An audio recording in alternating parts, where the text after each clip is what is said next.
আমি আসলে নির্বাচনটা করব না, এইটা আসলে আমি আপনাদের কাছে ক্ষমা প্রার্থী।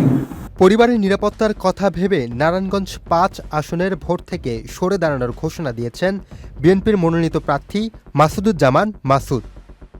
আজ দুপুরে নারায়ণগঞ্জ প্রেস ক্লাবে সাংবাদিকদের সঙ্গে মতবিনিময় সভায় তিনি এই ঘোষণা দেন। এ সময় মাসুদ বলেন, নির্বাচনের প্রার্থিতা ঘোষণার পর থেকেই পরিবারের সদস্যরা তার নিরাপত্তা নিয়ে শঙ্কিত ছিল। ঢাকায় উসমান হাদির ওপর গুলির ঘটনার পর থেকেই তারা আরও বেশি আতঙ্কিত হয়ে পড়েন। তিনি আরও বলেন, সব কথা প্রকাশ্যে বলা সম্ভব নয়। আমি আমার নেতাকর্মী এবং বন্দর উপজেলা বাসিন্দাদের কাছে আন্তরিকভাবে ক্ষমা প্রার্থী। একই সাথে এই আসনে যিনি নির্বাচন করবেন তার প্রতি আমার সমর্থন থাকবে।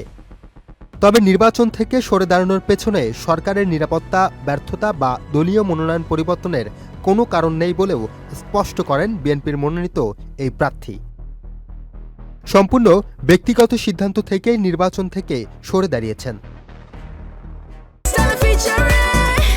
Next level, well done, side by side, free.